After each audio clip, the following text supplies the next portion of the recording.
Hey, what's up you guys? It's your boy Drew here back again with another video for all you CONCACAF soccer fans out there. And in this video, we're going to cover the CONCACAF Gold Cup quarterfinals. We're going to review everything that happened in every single game. And then we're going to preview the semifinals. So without further ado, let's get to it. Of course, as always, if you guys love soccer and UNC get the growth and respect it deserves here in CONCACAF, and you want to be a part of that change, then subscribe down below and be part of it. The quarterfinals are finally done in the Gold Cup. Now it's time for the semifinals. But before we get there, let's talk about what happened in these games. Starting with the first game to air in this quarterfinal segment, which was Haiti versus Canada. Now this game was insane. I didn't get to personally watch this game, but I did watch the highlights. I was following along while at work on my phone as much as I could with the score updates. Once I saw Jonathan David, open up the scoring for Canada, I kind of thought, obviously Canada were obviously favorites going into this game. And when Jonathan David scored the opening goal, I was like, yep, here we go. Canada is going to dominate. Canada is a good team. They're showing that they're nice and compact, good attacking players. They're starting to become a good powerhouse of a team, might I add. But it didn't really turn out that way. Canada scores 2 goals. It's 2-0 at the half. Halftime's over. Haiti comes back into the game and literally comes back into the game while Canada just literally lost focus in the second half. And by the time they realized, or by the time they got their focus back and Haiti tied up the game, I feel like Canada didn't have enough in them or enough quality to really go for the win towards the end and deal with all the Haitian pressure coming onto them when they were on the ball. And then sooner or later, obviously, it finally happened that Haiti scored the winner in almost the dying moments of the game, and that was basically a wrap for Canada. Canada could have scored. It took us extra time and probably won on penalties, but I think Haiti was all over this game. The first half, they really weren't that good.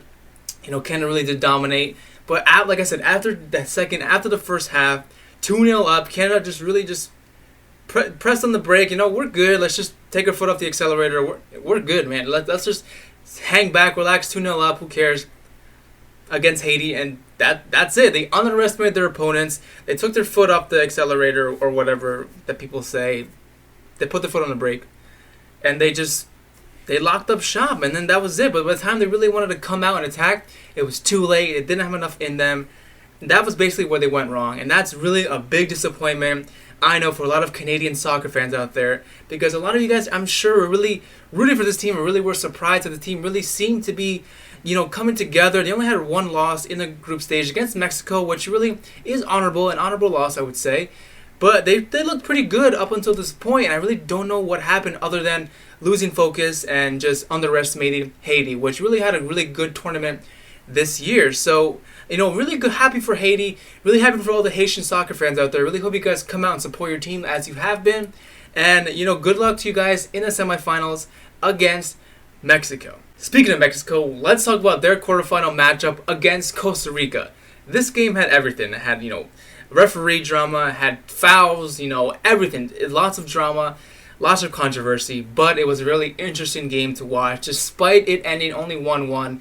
Very entertaining game to watch. I did have the privilege to watch this game live in person, not in person, live on TV. But it was really good. I was really intrigued. I was hooked on really rooting for Costa Rica because I don't know why I would pull a Landon Donovan and root for our arch rivals Mexico. So that's my 2 cents. Anyway, Mexico, towards the end of the first half, Raul Jimenez opens up the scoring to give Mexico the lead going into the half, only to really fall back into a tied game when Costa Rica gets an insanely wrong penalty call against Mexico, and then obviously Brian Ruiz, no mistake, to the penalty spot, makes it 1-1. But if you look at the replays, and if we had VAR in this tournament, which I don't know why we don't, it would just make it more, official FIFA, tournament if we did, but whatever. If we did have VAR, we would see that this penalty against Mexico was not a penalty at all. The Mexican defender did not even touch the Costa Rican attack. It was like, I watched replay hundreds of times. The commentators were commentating on it as they should. Not a penalty at all. And if Mexico did end up losing this game on penalties or just losing the game in general, this would have been a huge mishap in this tournament and for this game. The referee for this game, I forget his name, but I feel like he didn't handle the game well at all. But whatever, man. That game was great. It did go to penalties. Like I said, Mexico did beat Costa Rica 5-4 on penalties. And I was kind of nervous for Mexico in that shootout because they went first. And Raul Jimenez missed the first penalty. And once you miss the first penalty, it kind of sets the whole page for the rest of your team. Now you guys all have pressure on yourselves. Your dude missed the first penalty. Now we're really behind. We got to score every single one from here on out. We can't miss one. And they didn't. Costa Rica missed 2 penalties. And Mexico came away with the win. A well-deserved win for Mexico. Now the next quarterfinal game in this Gold Cup was, of course, Jamaica taking on Panama. Now this game I didn't get to really follow along too closely, but from what I saw and from what I read on Twitter and everything, this game really wasn't as entertaining as I would say the Mexico or the Canada game before it. But nonetheless, Jamaica did go out there. They did get a win, 1-0 win over Panama, coming from a penalty that Maddox scored for Jamaica to put them through to the semifinals. Andre Blake, from what I see, had a really good game, which I expect nothing less from my Philadelphia brother in the Union.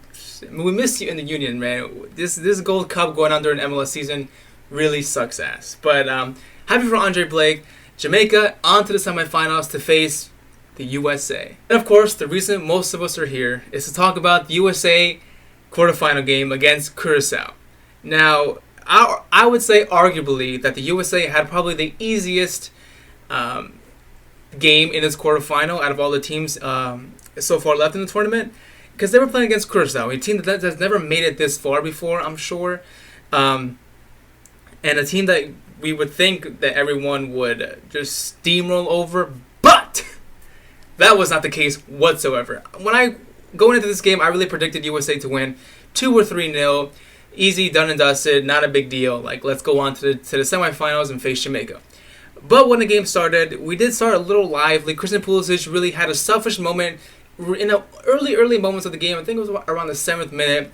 He was dribbling the ball from a throw-in, going in on goal. He had Tyler Boyd wide open, who could have just passed a through ball to him and then scored the goal to open up the game earlier on. But he kind of took it upon himself, be a little selfish, kind of took a shot out, and it went wide. So you could see Tyler Boyd's frustration. He was just like, dude, I'm wide open.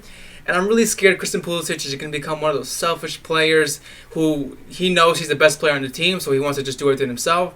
And that really worries me, because we don't need that type of superstar attitude in the national team. We don't need a superstar attitude in an American player whatsoever. And I really, really don't want that at all. But I still have faith in Christian Pulisic. I still think he's going to stay humble to himself and to the national team and his club team, Chelsea.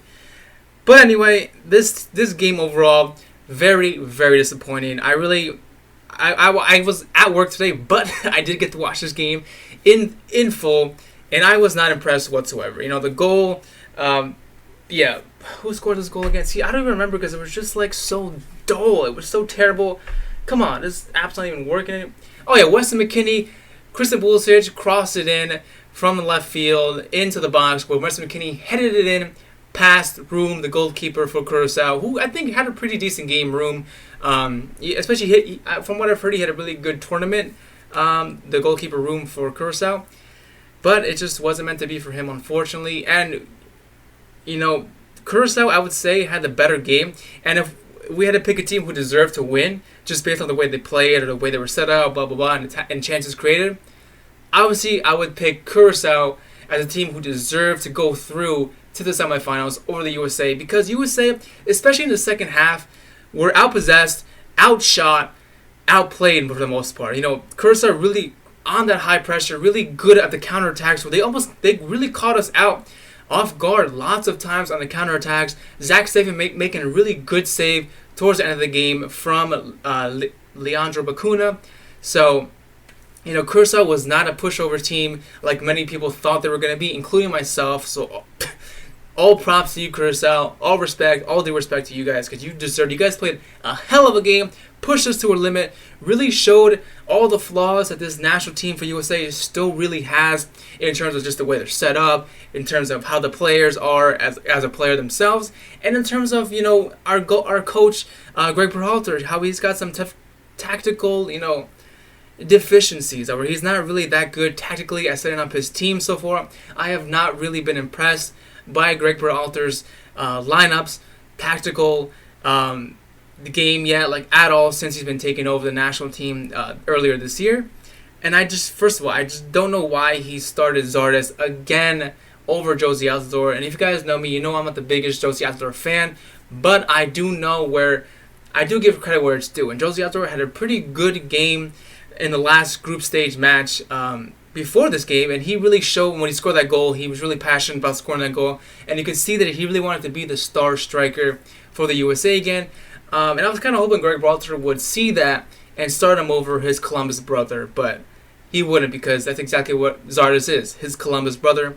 I'm just glad that Will Trapp did not make an appearance in this game, because, guys, I know you guys all are dislike Will Trapp right now as much as me, so I feel your pain. I'm really glad he didn't start, but I can't be the only one who thinks Zardes should be on the bench, and I would start either Josie Altidore or even Jordan Morris up there. Like, I really think Jordan Morris is a better striker than Zardes.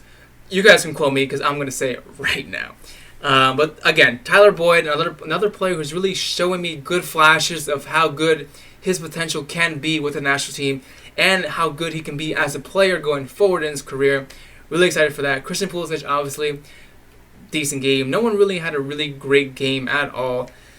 Weston McKennie, other than that goal, I think he had a pretty mediocre game. This whole team was mediocre, except my boy Zach Steffen, man.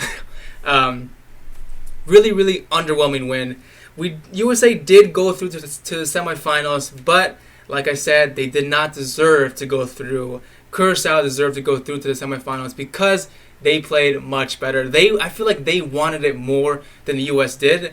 I feel like USA didn't really underestimate Curacao, but also really just couldn't get their heads in the game and really get focused and get some good passes on. Like, I still think the USA team is struggling in the attacking third. Really, they could have some decent build-up play, but they really just aren't that good at finishing, and that could be down to the kind of strikers we have. So that's my whole spiel on this quarterfinals games, and I was gonna, predict or preview the semifinals, but I will do that tomorrow because it's late and I want to go to sleep, and I want you guys to watch this video. And if you do, make sure you guys hit that thumbs up button. Make sure you guys are subscribed if you're not, and let me know your thoughts down below and what you thought on any of these quarterfinal games down below. All my Jamaican, my Haitian, my Mexican, and American soccer family, let me know your thoughts down below and how excited you are for your team going through to the semifinals. As always, thank you so much for watching. Thanks for kicking it with me, and I'll see you next time.